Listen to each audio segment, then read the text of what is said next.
Am I live? That is the question. I have a little circle going on right now, and I have no idea whether or not I'm live or not. Amber, if you're there, hopefully let me know if I'm live. It might be the signal holding, or not say holding. There we go, I am finally live. So, hello there guys, just bear with the sound in the background. I'm just making a milky coffee, as it is actually 9 minutes to 1, early morning on the, I don't even know which way we're around, whether my computer is American or UK, because it's actually the 7th of the 8th 2020. However, it might be the other way around. I have no idea. I think we're in August. I'm assuming we're in August.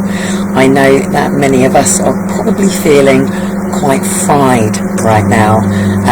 Many people have been thrown in a catalyst of fear and thrown into the darkness, and there's a little bit of a light coming through, and people are starting to peep open their curtains and see the world that is around them. Let me just check. Hello there, Nikki. And I've got a proper coffee going on here. Now, the Lord has tried to intervene on me tonight, and I have told the Lord to fuck off on having a coffee.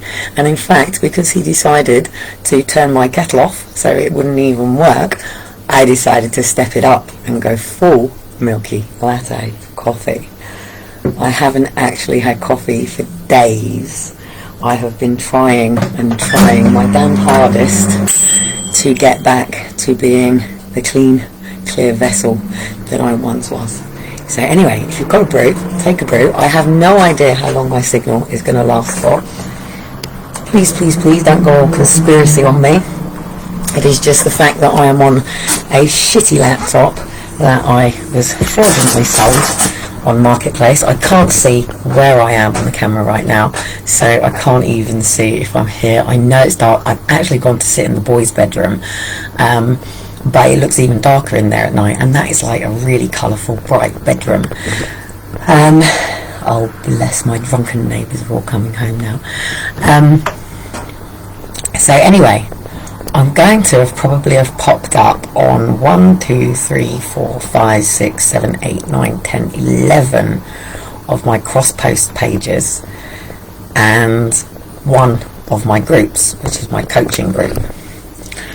I'm feeling so excited, guys. Like, seriously, like, life couldn't feel so much greater than it does right now. And for somebody who deals with grief and disenfranchised grief, so I haven't been able to bury my children and say bye to them and have closure and move on with some form of significance for my children that are gone, because they're not dead. They were taken, they were stolen, they were kidnapped by the state. So for those that don't know me, hello. I'm afraid you can't quite see me, but you can catch up on my lives. It is, of course, early hours, coming up to 1 o'clock here in the UK. I'm here in Great Britain, so-called Britain. Can we say it's Great Britain? I don't know, actually, because I feel pretty great about Great Britain right now, because all the arseholes are still on lockdown. Sorry if you're on lockdown, if you've got serious conditions or you're not well. And I really shouldn't put people down, and I'm trying not to be an arrogant twat right now. And I did actually have a conversation with a couple of people about how they're going to say goodbye when they leave here, and a number of people, it's like, yeah, I'm going to stick stickers up saying fuck off and all of that. And I said, well, you know, we could create the great stage, and I like to leave places better than when I was there before. And something quite significant happened on my way out today, and I've had a really tough time with the council here at the moment. They're really pissing me off, and I've come to know that quite a lot of people don't like Eva, our housing officer. And I don't know what you can see and what you can't see in my cluttered fest house right now, but I've had to bring all of the stuff that I needed to take down to storage back into the fucking flat. So that means my office is now chock-a-block again, so I can't sit down in my office and pull this paperwork down, and I sort of have a deadline to pull something off and use Portsmouth as a pilot. If I can pull this off, well, when I pull this off, there is no if, when. I have to. I have no choice.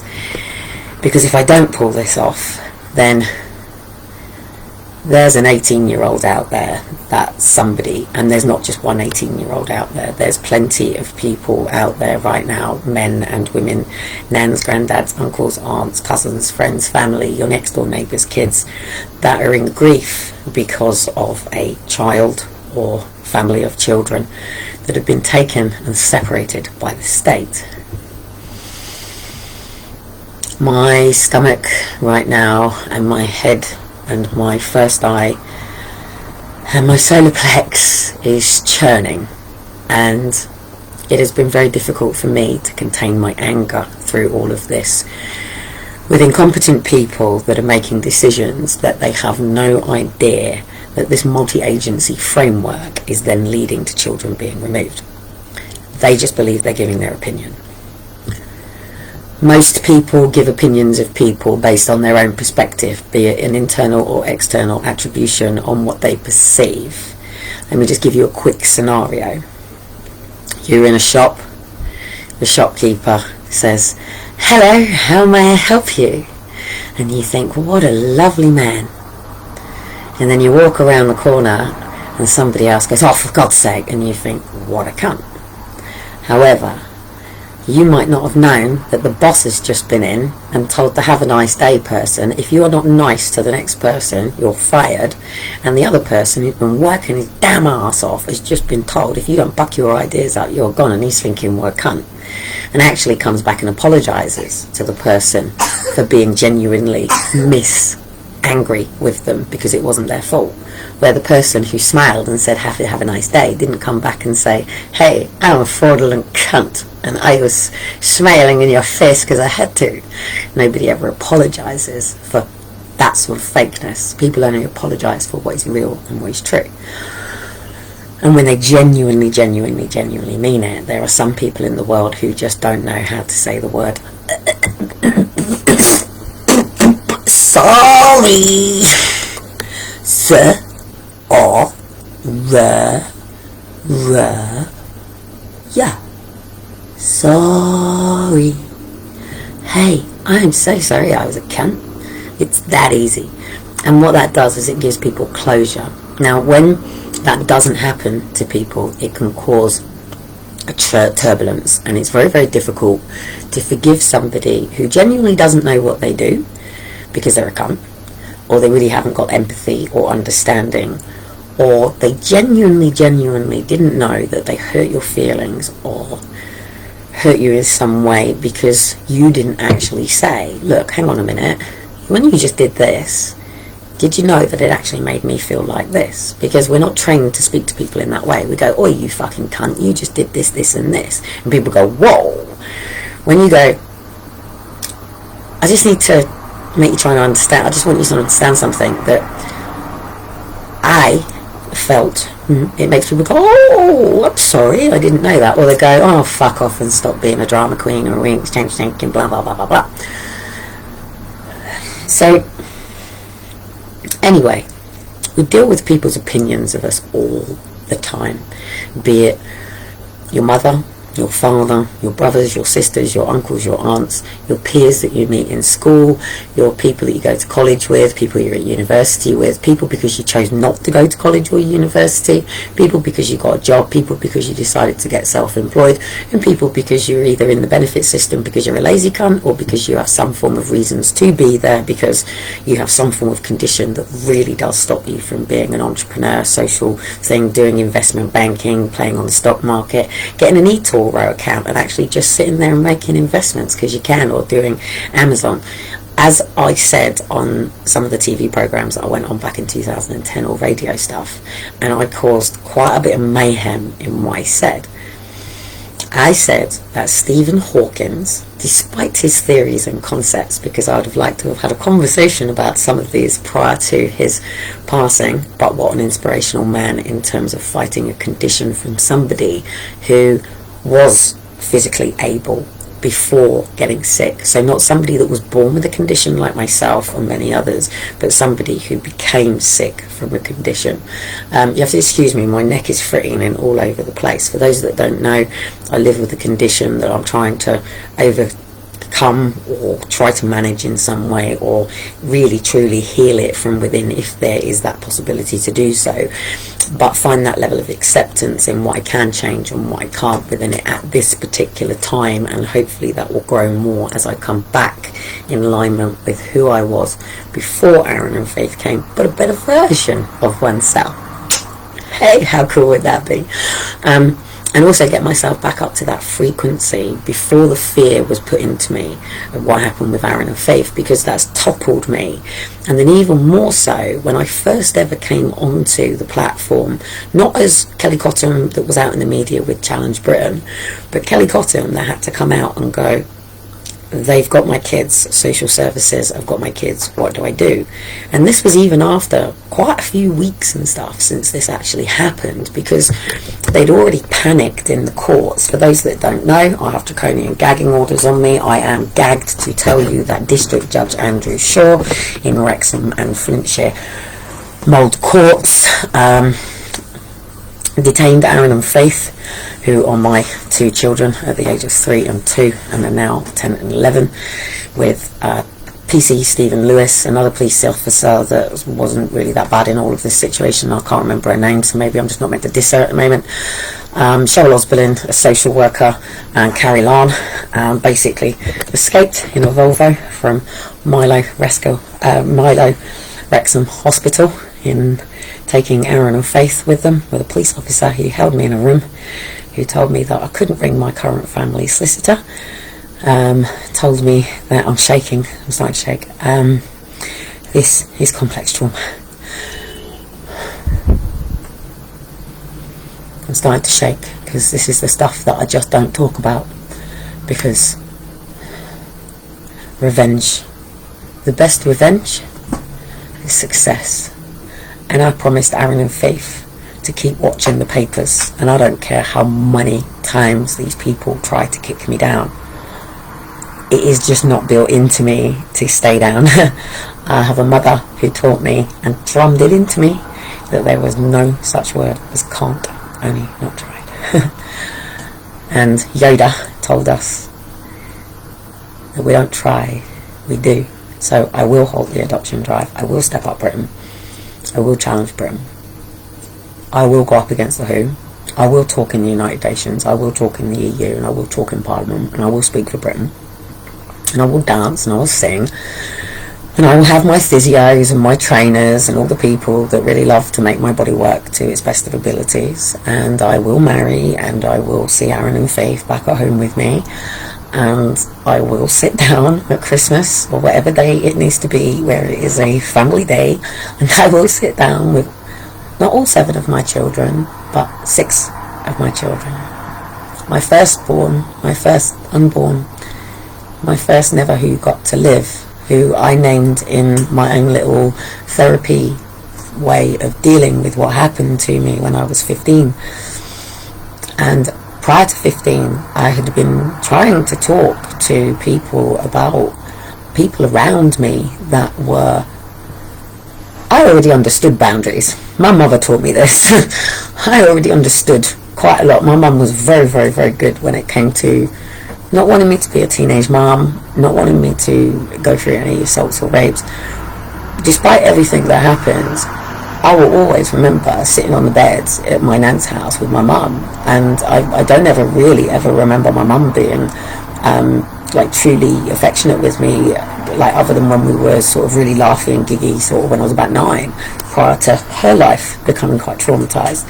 But I do remember sitting on that bed with my mum sat against the wall, and we were in her brother Sam's bedroom, and I remember just sitting there against her and telling my mum all of the different stories of my uncle Neil, who was 5 years older than me, and what had gone on. But I didn't and couldn't ever tell what happened as a result of me speaking out. And I still don't know whether Neil was involved in that, because I'd lived on Headley Down estate like pretty much all my life, from like 2 to 11, and other than somebody who was in a wheelchair with high learning difficulties that sort of put me in a headlock once, you know, I was always really safe where I was. And for it to have happened so close after the police and everybody got involved at school and that things was a little bit sort of a miss.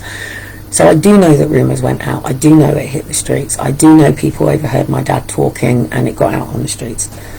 So I do know then, obviously coming back from Headley Hotel, that I ended up in a situation where I was literally pinned. One girl held my head down, well, all boys, so it was like 6, all held like legs and arms and that down. They were all sort of, I was 11 and they all ranged from 8 to sort of 16, 18. I can even name them if they want to shatter in their skin. 2 of them. I'll name 2 of them. In fact, I'll name the girl as well. So Sharon Todd, her brother David Todd, and Gavin Mace. I have spoken to them. They don't want to talk about it. I will. In my book, to write. It's not about naming and shaming, is it? It's about claiming back my power. It's about claiming back my integrity. It's about claiming back everything that was taken. Like one of the pages that I'm going to pop up on here, it's called, I'm just going to move my arrow because my little key has just moved down to end. It's just done it again. It's just literally gone all the way down the bottom of the page, and I've just seen it right there on the end live. So I don't know whether my remote access goes on or anything. I have no idea. I'm not paranoid, just aware that in the last 10 years this mother goose has rattled a lot of feathers and is creating a pathway for many other people that don't have the father talk, the mum talk, people that are still in foster care right now, that can empower themselves to leave and return home. The system, let me just show you, I haven't got a letter here, or I haven't got a letter here. It might be in the living room, so I don't want to lose signal, so I won't go and get it. So basically, just because I've been putting stuff out in the hallway ready to go down to the bins or go down to my storage unit, and I have Ehlers Danlos syndrome, I've got 2 little boys at home, I'm on my own here, Dean's out on the road doing what Dean does, but I'm here doing what I need to do. And if I was a physically able-bodied person, it wouldn't be such a problem. But because I have to stop, start, there are rules and regulations within council. So already, they've already threatened me with eviction. Hey, this time I'm fighting on a secure tenancy, not an unsecure tenancy. This time I win. But isn't it funny? I've actually, if you go back to talks, one day I'll interview Amber live on here or something, and you can go through conversations that Amber and I have had when I get really stressed with Amber, and I go, Amber, I've got 6 weeks until the next fucking stage of this thing, and by this time there's going to have been do. Take for instance, one of the people here in Portsmouth, and I'm going to be very careful because they're being cunts to her if I speak or mention or anything like that, and I've had to tell her that I've had to back off because it brings police to my door. I have too much complex anxiety. My complex anxiety in terms of social services or police coming into my door to attempt to take any of my children is of the level that a couple of weeks ago I couldn't get in my front door because 2 social workers had been knocking on my door for this particular 18-year-old. Hello, churches. Hello, Portsmouth City Council. Hello, social workers that are watching my account. Are you ready to face your judgment day? Because if you don't face it right now, you're going to face it at the pearly gates of heaven, and you're going to hell. Leave the baby alone. This mother goose never going nowhere. Just somebody's got to learn to stand on their own 2 feet right now and take her power back. But I don't want to be in a situation where I got to pick up the pieces when somebody's in a space of suicide because they can't deal and haven't got the tools to deal with the grief of their trauma, especially when you're going through such a high anxiety, high stress situation. If you were going for an operation, a doctor would sit down with you and explain everything that was going on, all the processes. The anaesthetist would come out and explain those processes. When you find yourself in a situation in the family courts or social care, be it adult or children, They don't actually sit down and explain the process. One thing that really scared me in this particular case, and it wasn't something that I was aware of in my own circumstances when I was going through it. One said case comes to fruition with one said final judgment of one said care and placement orders within the sets of mid of this month. When this said happens, one said parents wouldn't be aware that there was many processes, including the appeal process, which they got 21 days unless you're applying out of space, and also everything from freeing orders to revokement of care and placement orders, and all of these different things that exist. Legals are not paid to tell you this unless you have that free consultation with them, and they will only tell you so much. They are not there to follow them and do the complaints for you. That's what an advocate is there to help you for. CAB no longer works the way that it used to be. And every person who is... I said back in 2010 when I challenged George Osborne that what he was doing is he was kicking everybody off the cliff to see who could fly. And he was hoping that most people were screwing the system and they would just get back on with their normal lives, and they would then be able to deal with the catastrophes. Well, I said you sort of can't do this because some people have got hidden conditions and you can't really sort of put them in them sort of boxes. Like said me, who can dance. Okay, can I dance? I don't know.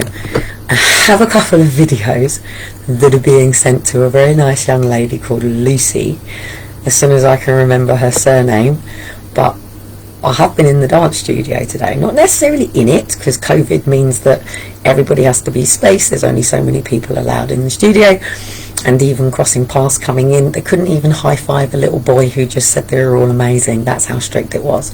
However, she then pulled up opposite after me, and when we were down at the fire engines, and was like, you know, did you want me for something? And I was like, wow, the fact that you've done this, yeah, mate. So anyway, she's going to have a look at these videos, and I've said to her, I want to be choreographed for something.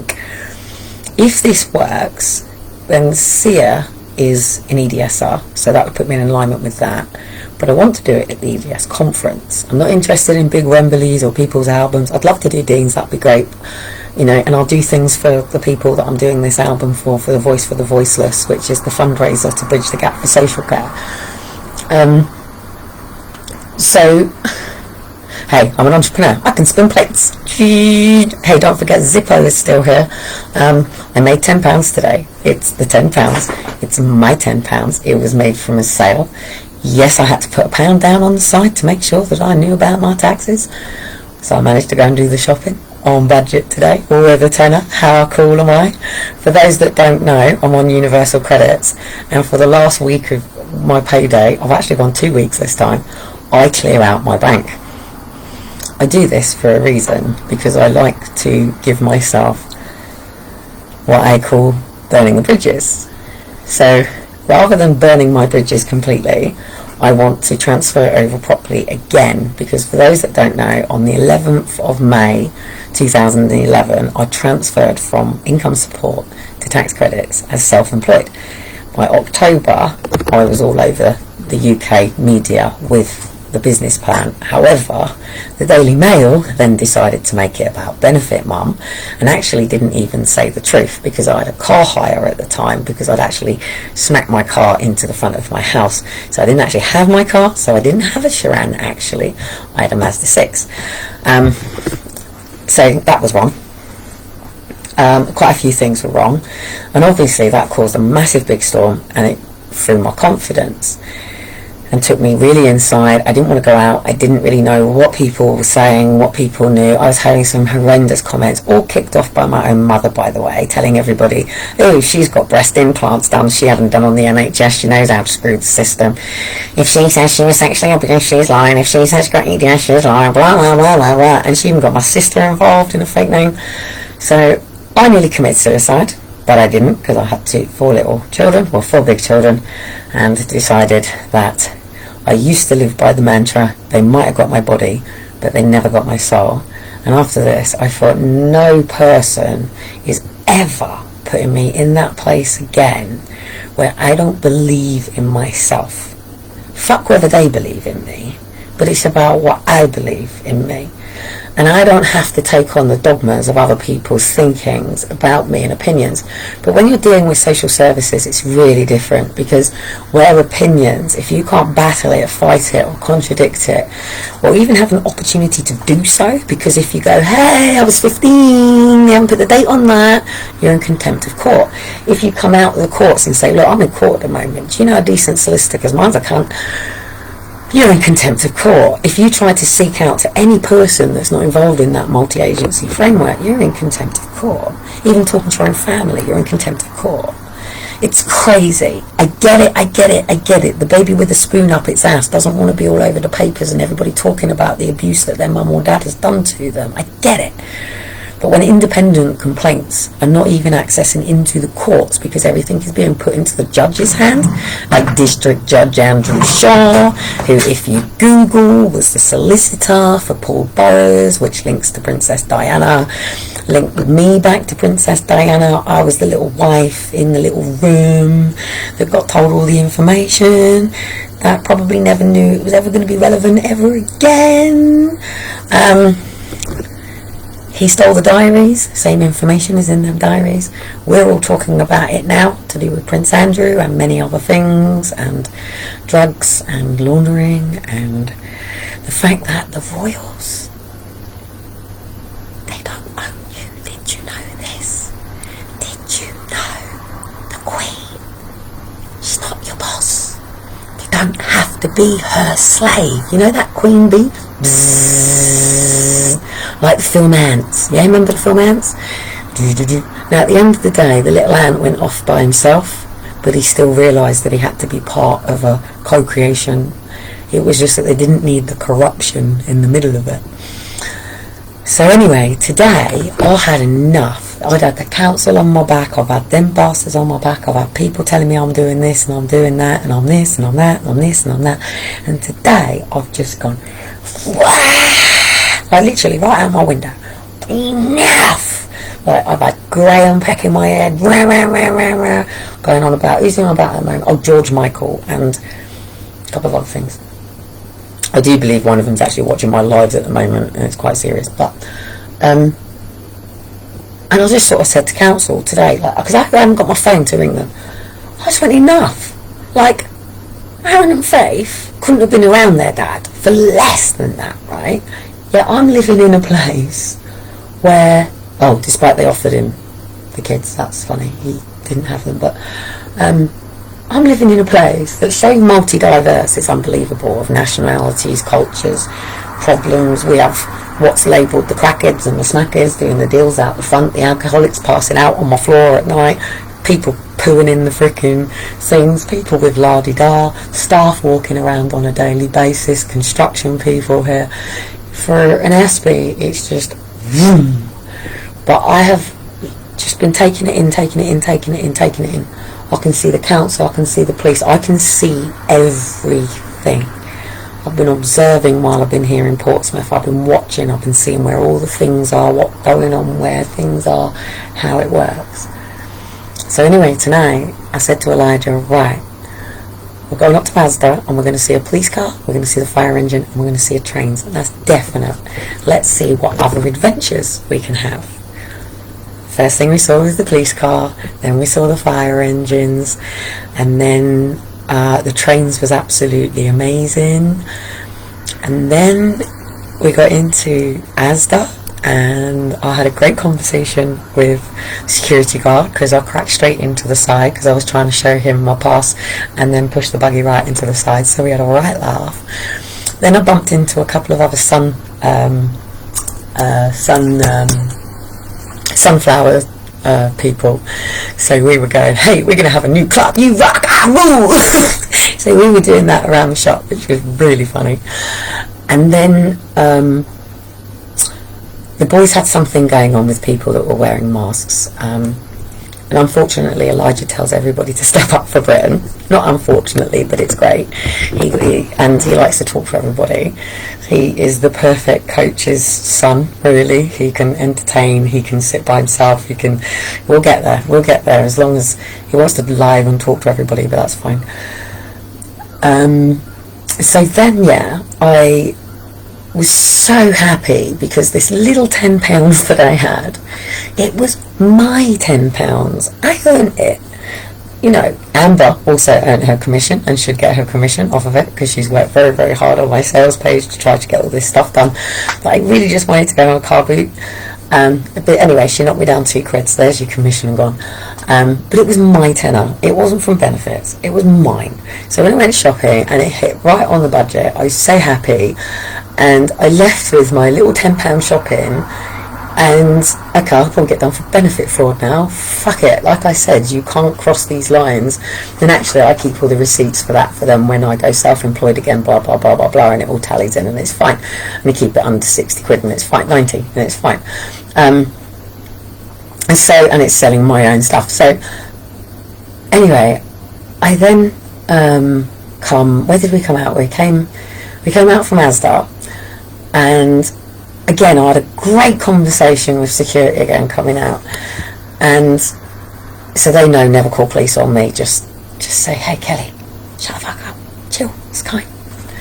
Oh shit, I'll tell people to tell me to shut the fuck up, don't I? Oh God, I need to apologise to a couple of people who say it to me. Oh shit.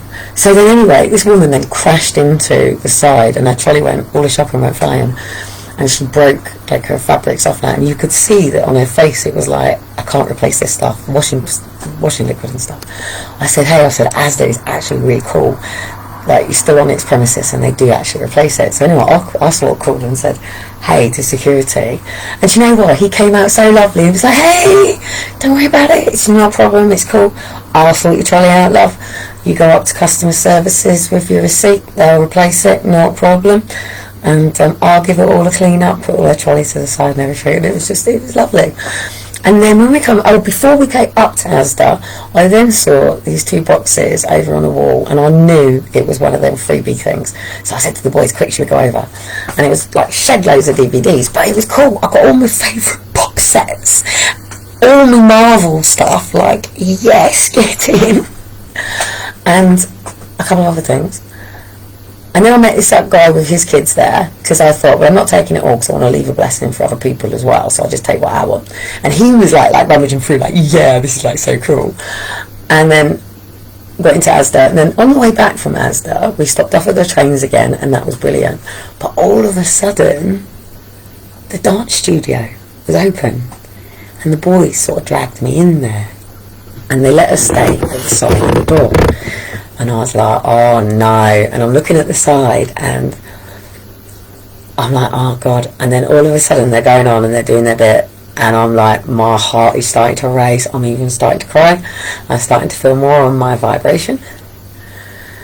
So then it's sort of getting to the end, but there's no interaction. And I'm thinking, nah, fuck this. So I decided to leave and made a bit of a snidey comment. Like, if they can't make the effort, I ain't interested. What an opportunity they've just lost. Because of course, as I co-create with stuff, Portsmouth, I mean, I can literally co-create the whole of Portsmouth for Step Up Portsmouth in a matter of days if I really wanted to sort of keep that flow going. Tomorrow I might wake up and feel absolutely knackered and depressed and suicide. Who knows the joys of complex trauma? Start again the next day. I actually now have assigned and got a new gift in my living room. I didn't actually ask the universe for a sofa bed. I actually asked for an extension to my sofa, and I ended up with a perfect extension to turn it into a loungy sofa. And I've also got the most coolest boombox today, a proper tape one, because I've got some really old school tapes I wanted to be able to play. And it's one of them ones that you just put big batteries in, knock and take down to the beach, and it's so clear and it's amazing and it's fab. But anyway, we leave, and the boys then see this big truck thing that just sends them into absolutely hypeness.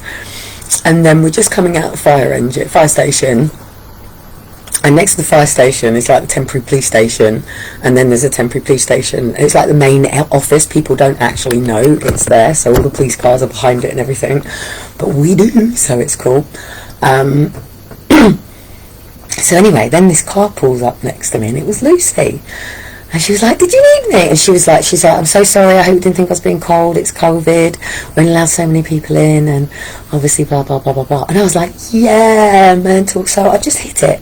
And I just said, look, you know, this is what's been going on with this dancing thing with me. I don't really know what to do with it, but I want to perform at the EDS conference, and I want to be able to do something that's routine-y and then something spontaneous to be able to show the difference. I told her about my condition and everything like that, and the links and networks that I have around me. She's only £25 an hour, so she's not an elaborate, because £25 an hour is basic school village hall. And then obviously it can go up to £1 million an hour if you want to deal with like main sort of things. But I just love this woman's energy. And a couple of weeks ago I found this card and it said Lucy Professional, and I knew I was going to have a Lucy come into my life, and I'm really hoping it's her, because she seems so amazing with the kids. And she's agreed to look at my videos. So Amber, I need all my dance videos, every one that I've done so far, and she's going to have a look at them and tell me what she thinks, and whether or not she can say it's confidence or it's lack of training or not really anything to do with it, or I can just see that it's a physio thing for you and fun, or whatever.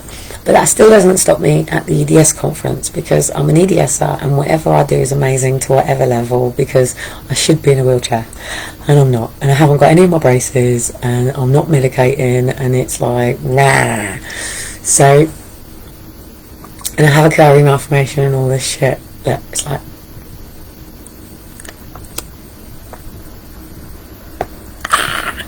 it's constant, like, can't live with it, can't live without it, can't have a day off, don't get dressed.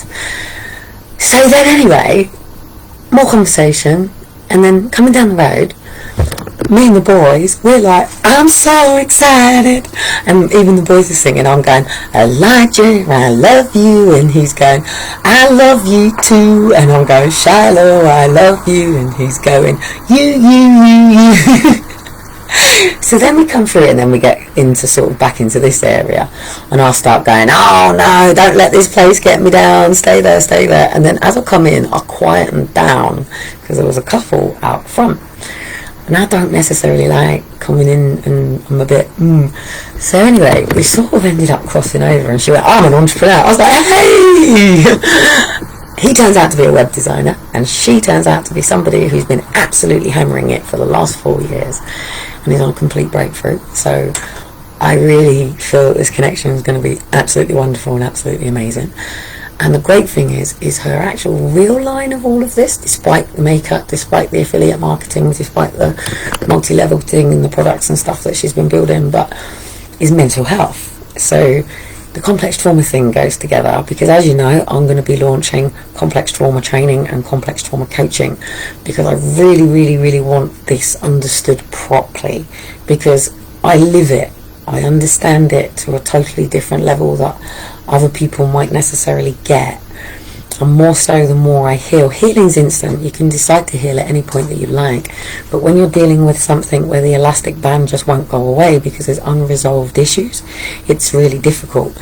I can resolve issues with many things in my life, but I can't resolve it in terms of Aaron and Faith without going through them court doors, and that's where my main trauma lies. Because what people forget is on the day where I had petitioned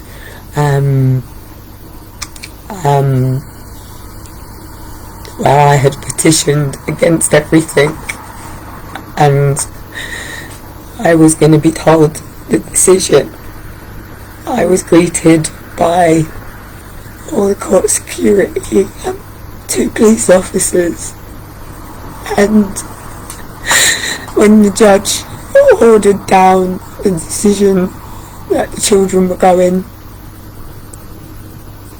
for adoption, and I didn't have a say in it, I was on my own. My son Liam was with me, and my friend Monique was with me on this day, and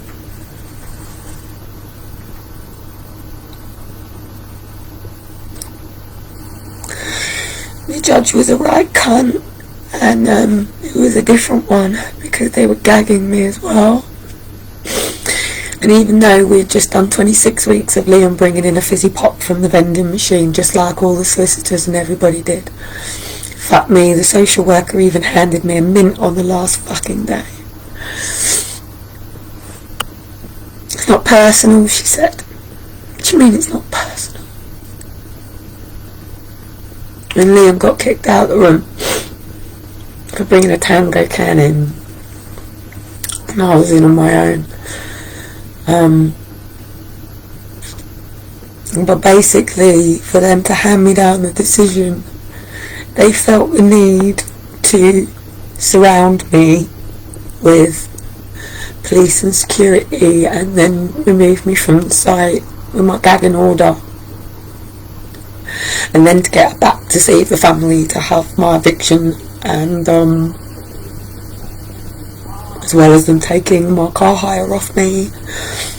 And I guess I was no longer the director of Step Up Britain, as I was storming through and getting all the funding and the investors, entrepreneurs, secret millionaires to back bridging this gap, to support people from the benefit system and social care into self-sustainability, disabled to enable, empowerment, leadership, leaders of one's own life. We don't create followers, we create leaders. But that day I went back to my friend Monique Blakemore.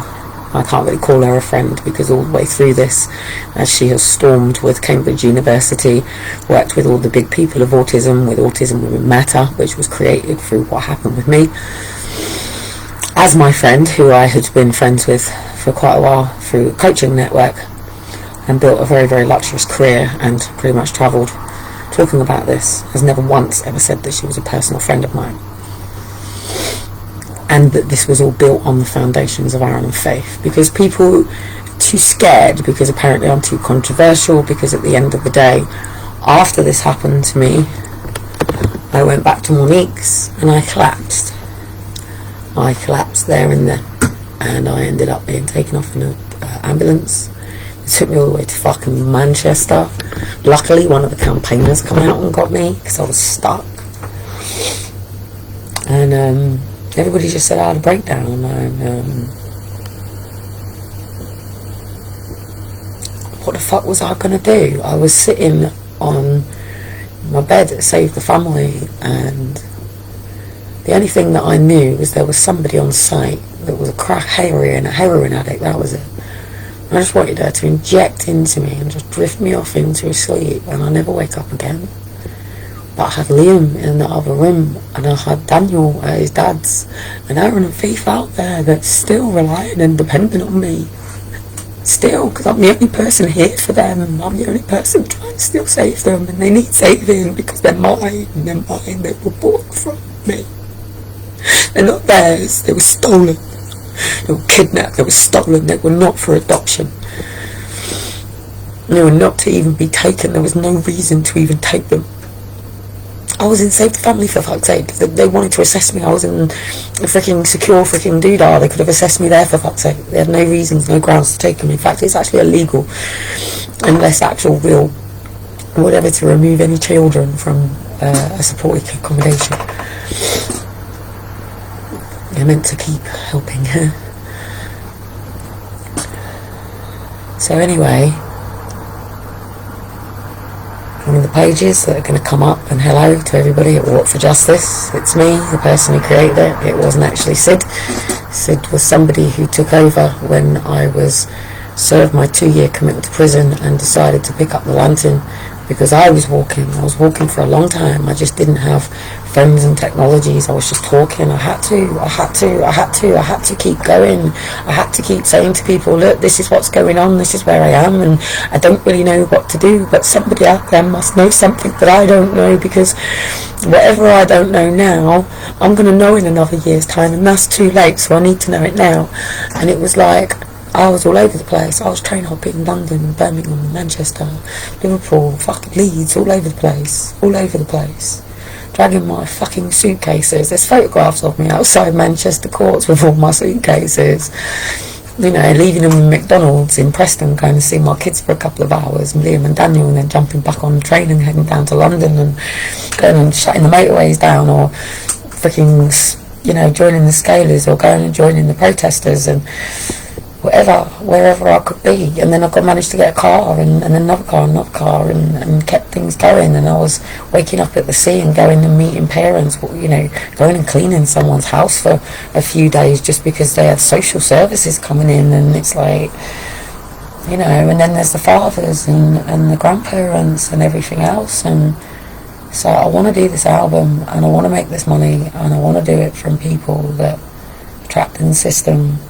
And I want to do a lot of things from people that are trapped in the system, people with skills and talents that nobody's ever gone, hey, you, did you know you really shine? Like, you're amazing. Because, you know, people at the benefit system, they don't tell you that. You know, sometimes mums and dads don't tell you that, but everybody's amazing in their own way. It's just most people don't know what their own way is, because we live in a world that is so dogmatic, so controlled, so manipulated. So yeah, you know, it's designed this way. So it's up to us now to redesign it. So they can't win with what they're doing if we create our own lives and our own worlds.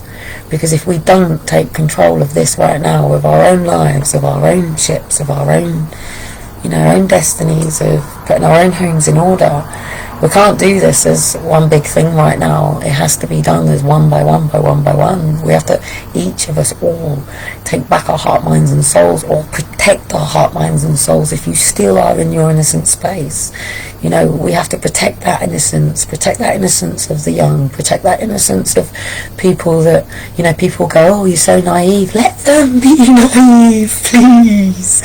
So what if somebody doesn't know what a fucking snowball is, or a, hey, laser lips, your mother, or a snowblower, or cool, you know, winning. Yeah, if you don't know what this is, good, shouldn't. Don't need to. It's between you and your husband what you do, and that's it. You know, we've lost our values and beliefs and ways, and today for me it felt amazing, because now I know I'm going to wake up and there's a woman and a man in this block that isn't going to let me fail, and I sort of know this, and I get the feeling that she's busy, and I know she is, but I think she's going to go, hang on a minute, we got a bit of a diamond there too, and I'm hoping she's going to kick my ass tomorrow and remind me of the energy that we had last night as we were leaving. And it was so difficult because I'm wanting to go around the place singing and playing my music, but I live in a place where I have verbatim. Try being a DJ for Dean and a dancer and all of this with a fucking verbatim. So anyway, it's time to move, but it's time to do it in a way that's going to empower Portsmouth, because the greatest revenge is success. And for every person I take out the system and make totally independent and sustainable, be someone takes their land from them, takes their car off them, they just go, okay, there's the keys and on to the next car, and not have those attachments to these materialistic things that we've been created to think are wonderful and define us, when actually they're a mineral that has babies hung to trees and raped and molested and burnt, and mothers that can't go home because they're then A-ridden just so we can have nice shiny mobile phones. And you know, the world needs turning over. It does. But in my life, I'm loving being offline. I'm missing my phone so much, because I do want to stop and live, and I do want to take the photographs, because that's part of my co-creation as well. That's my art to the world. That's my expression. That's my sunrise, my sunset, and my memories in the middle. But I have to deal with my money issues, my needs and wants, and today it was a tenner, but it was a tenner that I had exchanged and worked with Amber in terms of actually making something happen.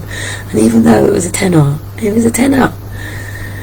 Now, do I give it the taxation away? No, I'll tithe it. It'll go back in the business, and I'm going to do this the right way, not the Roman way, not the wrong way. No, I'm not willing to sacrifice my integrity to man.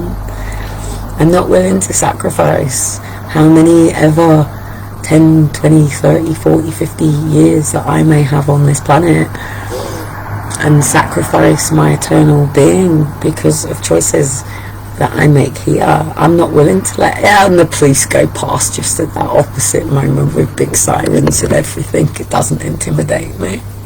I actually saw someone walking up the street today with "fuck the police" on the back of it, and I thought, no, don't fuck the police. My sister's a police officer, and you know, I actually do. Before all this happened, I had lots of good friends that were police officers, so I don't fuck the police officers. Help them. They've got to go home and pay their bills. You know what I mean? So we've got we can't burn these bridges now. We've got to build these bridges. It's not about building walls now. We you know, we've done the walls. We've done the walls, Trump. We've done the walls.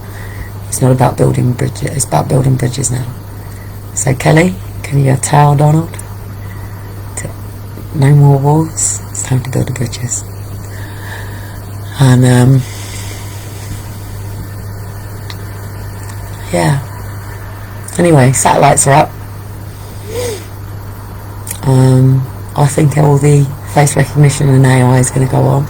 But I think we're going to have about 18 months now, and it's going to be really hard, and it's going to be a storm, and it's going to be very fearful for people. And this is where people have got to remember, this is good. This is good. You can't get rid of all them weeds in that garden without going and turning the soil over. And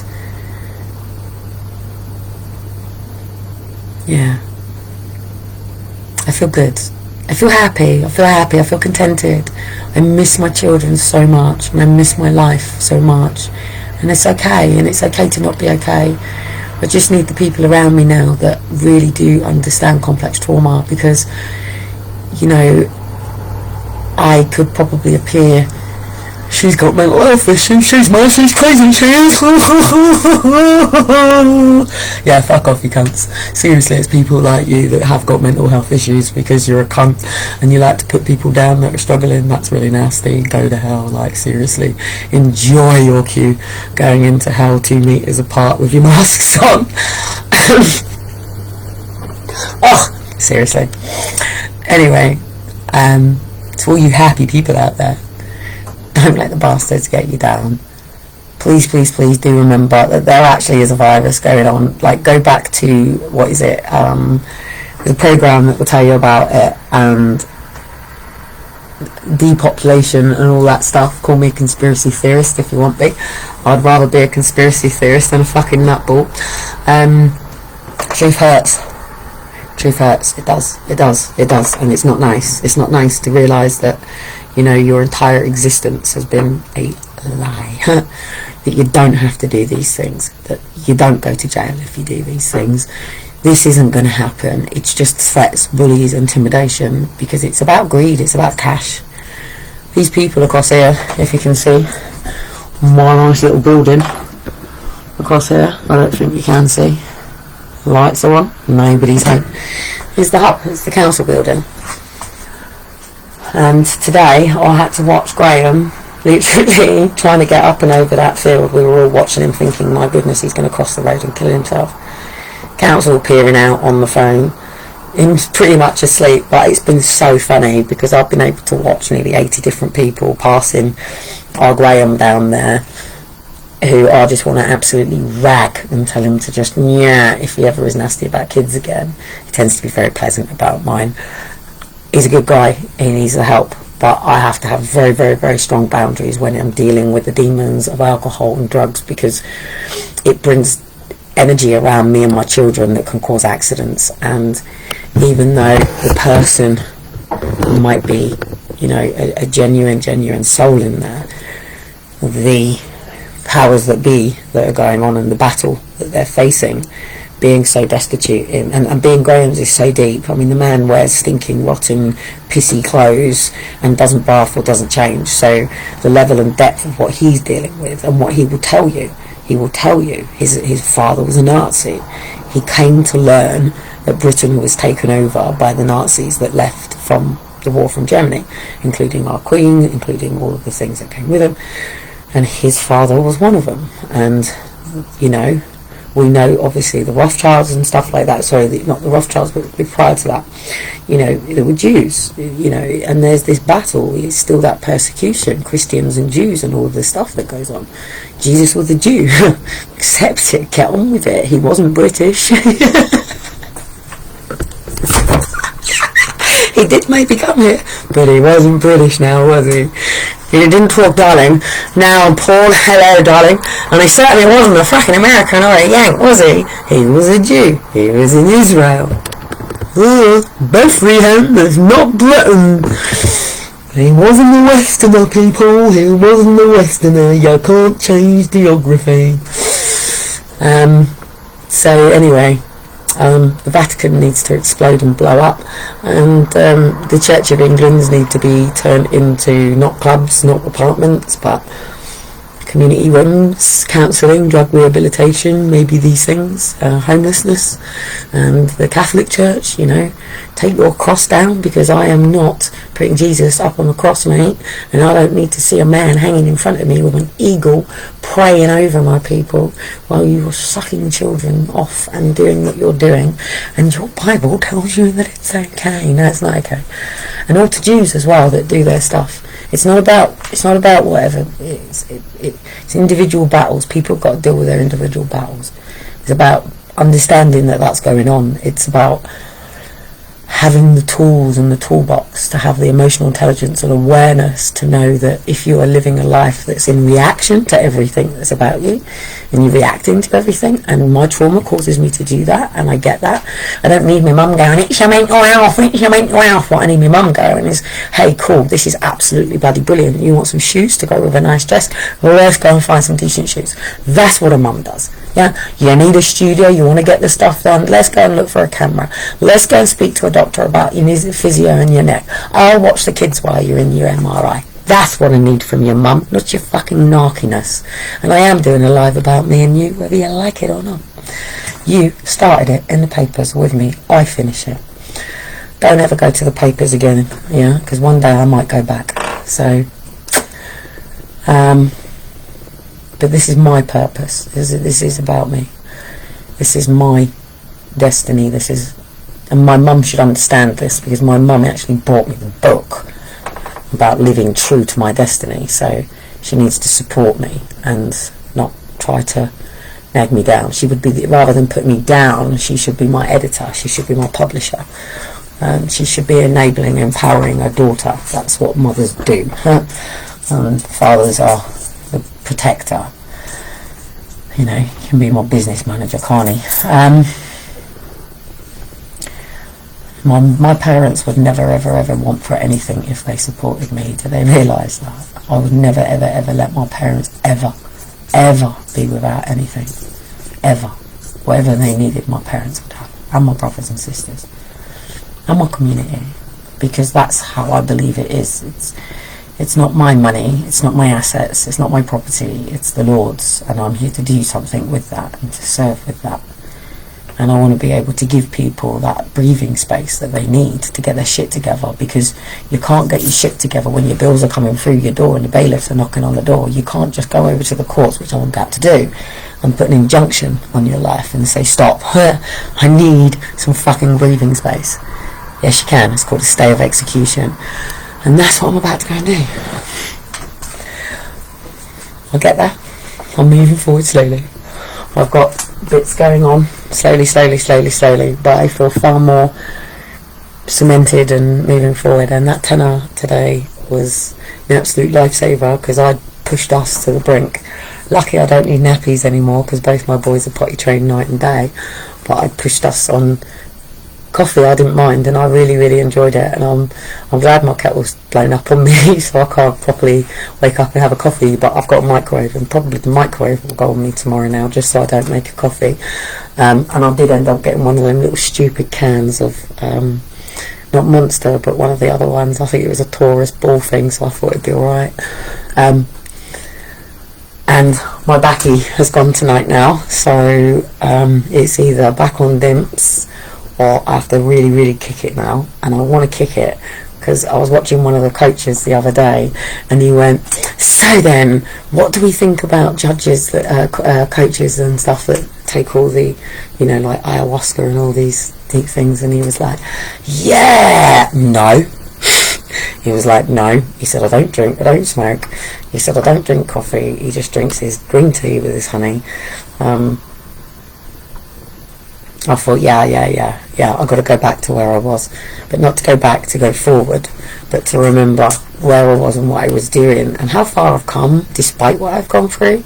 Because I think most people, had they have gone through the level of what I've gone through, not everybody that's had their kids taken have done what I've done. And even some people do bits of it and part of the puzzle of it. But I guess because I've come from the angle of Step Up Britain, and not just Step Up Britain, but I actually own Step Up for pretty much every country in the world. It's not finished yet, but it's there, and all the community ins, and I'm preparing for something. I've got another 10 years, because the agenda for sustainability was to 30-30, so 2025 is when they want you all vaccinated by. So what you see going on right now, remember, just like the 18-year-old that's in court, even though her court case hasn't even come to fruition, the adoption panel have already met. Well, I do believe it's this Friday, or it might have been last Friday. I don't know. I'm out of the pool because I'm preparing for something even bigger. Something that I'm hoping is going to put the absolute spanner in the works.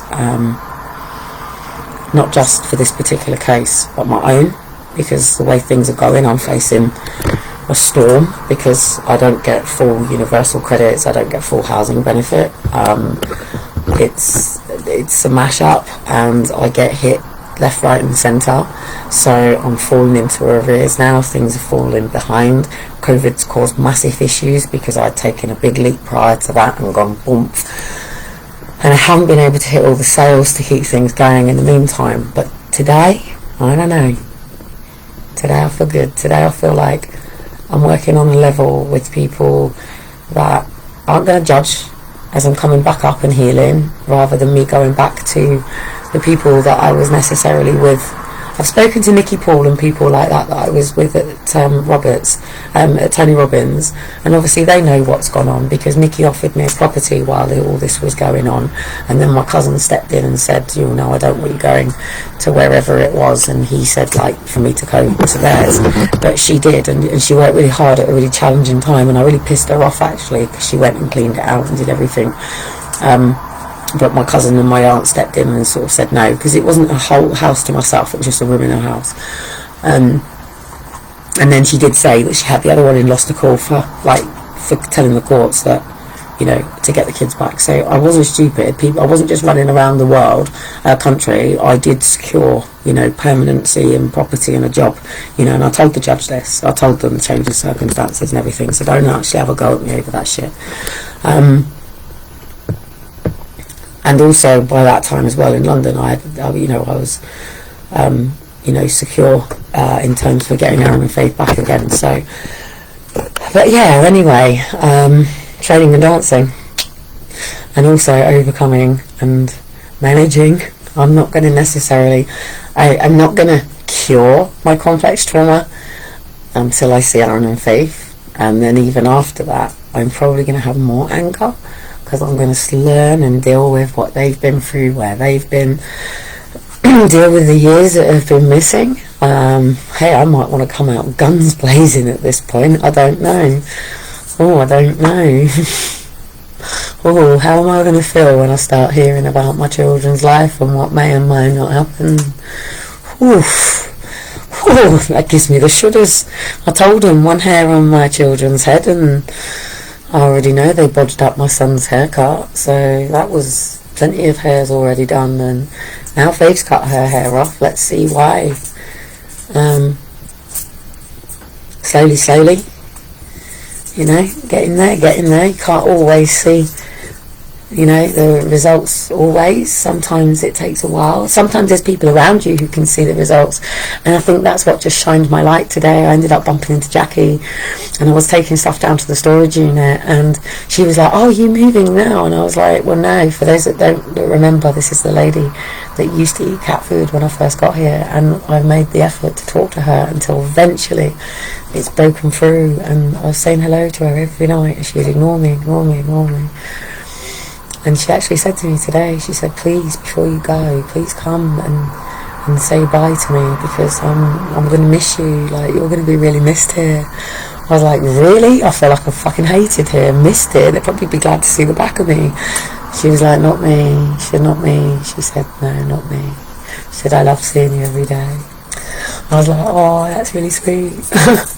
So, you know, these guys hearing me occasionally, sometimes coming back going, Elijah was right there and all this. And sometimes, you know, singing and dancing. But see you tomorrow. Let's see if I can keep this frequency tomorrow. I may decide that I don't know what people have said. I don't know what reactions. Sometimes it can take me a while to come into this space. Sometimes people come up like, I think all that stuff with Harrison's mum really hurt me, and that knocked me for 6, and it was like, why? And then of course Josie stuff, and it's like, why?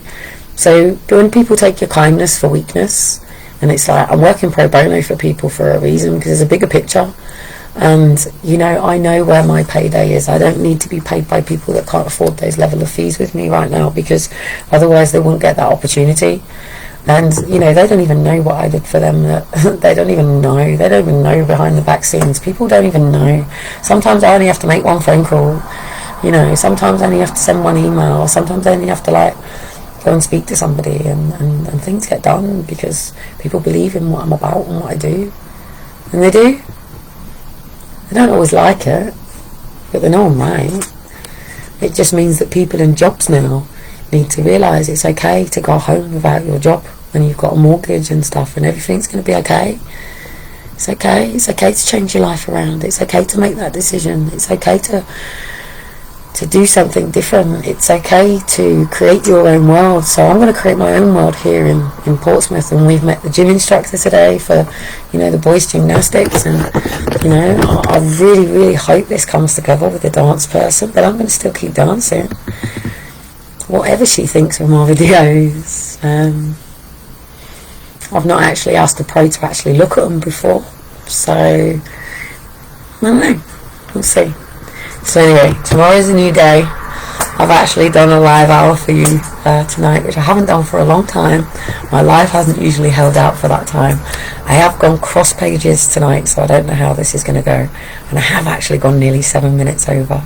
I can see I've got loads of comments that I can't see while I'm on, because I'm petrified of losing the signal on you. So I will check and I will say hello to people. I can see that David says it already.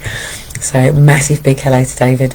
For those that don't know David Simpson, please go over and follow the stuff that he does. He'll really open your minds to other stuff that's going on. Nikki, I hope everything is going amazing with you. Stephen Bell, hey Kelly, I'll check out your profile and see who you are. And evening Maria, still here. I'm here watching you. God is watching. Oh, God's here. 7th of August in UK, Kelly. What is going on 7th of August? I do know there's a massive Love You Day on 7th of August. Is 7th of August today? Oh, there's 7th of August today in the UK. That was me trying to work out my calendar, wasn't it? Fantastic, thank you. And Ollie, as always. Ollie, forgive and go for your compensation. File to the courts. That's where you'll get your justice. And oh, grab the mic. Oh, Holly, what we're up to, Hol? Oh, plan. Oh, we're on it. Do you know what, Ollie? There's a whole theory out there of people that say big boys don't cry. And that's absolute bullshit. And we're taught in this world that we're to pack up our troubles in our old kit bag and, hello, have a nice day. When you're in it, you want to smash your fucking heads against a pole. And that's not good. It's not good for our well-being. It's not good for who we are. I'm not saying walk around going, oh my goodness, the world is a fucking cunt and I'm a victim. I'm saying if you stop your tire and go, ow, wow, that fucking hurt. Try not to say fucking if you've got children around, but swear. You know, it's okay.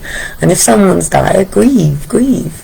You know, but and it's great. You know, laugh when something's funny, but it's okay to cry to movies. If you can't watch a really good chick flick and have a cry, there's something wrong with you. I have to say that. In fact, please, there was a film that I watched. I must get it out to you guys. It is the most beautiful film I watched the other night. And I absolutely sobbed my eyes out at the end of it. There is nothing good. You know, the tears are the cleanser to your soul. It's when you don't cry, you end up becoming bitter and twisted and angry. And it's within them tears that you shed so much healing. It really is. So yeah, getting upset in true emotion is good. It also shows the level of pain, because when you bottle it up, it goes really ill in my body and it comes out in my body. So, and it's really difficult to actually have people around you as well, because people have never known what to say to me. Hey Kelly, how you doing? Because I'm like, you know, there's genuine emotion behind there. My stomach's going, you know, I carry tears at the back of my eyes for Aaron and Faith all the time, and not just for Aaron and Faith, but for every child and every parent. I find it really difficult to connect to the kids because their pain is so tragic, it's unbelievable, and they have no outlet. At least we've got an outlet. They've got no outlet. Time for them to have an outlet. The voice for the voiceless. Let's go. Let's hope this still comes together. I really need Josie. She needs to sing. And they can't have a go at me of saying Josie's a singer. Dad ain't breaking no gags. And she ain't gagged yet, and neither am I. And I'd like to see anyone in Portsmouth here gag me, because there's nobody here that disagrees with me. I explain it so literally now that they can't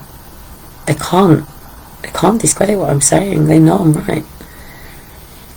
But who's going to do something about it? Because I don't know if I can keep having to deal with police and social every fucking time that somebody rings off of my Facebook because Dean's in the back listening to some live that's going on his stuff, or watching something that's going on his stuff, or, you know, we're trying to interact at the same time, or he's back or forth, or, you know, something that I say, or I've just shown emotion, quickly get the mental health team because Kate's having an emotional breakdown. You know, I have to be really careful, because I am very fragile, I'm very fragile, very vulnerable.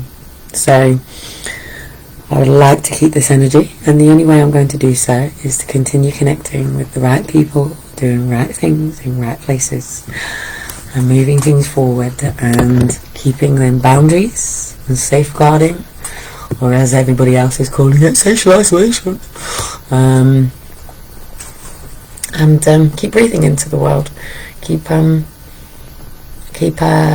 people with hidden disabilities be aware of the, you know, protections that they do have, and helping people understand the difference between conformity and co-creation, and that there's lots of different things coming in. There's people that believe in the whole new age, and people who believe in the whole world order, and people who believe in this and people who believe in that. It's about what you believe in, but your true core values and beliefs, because you're not me, I'm not you. I can't do what you can do, and you can't do what I can do. We may be able to work together in harmony, or maybe we'll clash, who knows. I'm hard work. I'm set in my ways, because I know who I am, what I'm about. I have my own mind, my own thinking, and I'm connected to Source. And so are you. You just forgot. So have an absolutely wonderful sleep. I intend to sleep like an absolute beautiful angel tonight, and wake up tomorrow feeling absolutely fresh. I don't know if that's going to be the case, but my intention is that will be the case. I'll see you tomorrow, because tomorrow is a new day, and I'm still healing, I'm still baby stepping, and I'll get there. Catch you later. Now you can go on the end of the live video. Oh, no, now you're not even going to do it, because my keyboard doesn't work, does it? And I haven't plugged it in. There we go.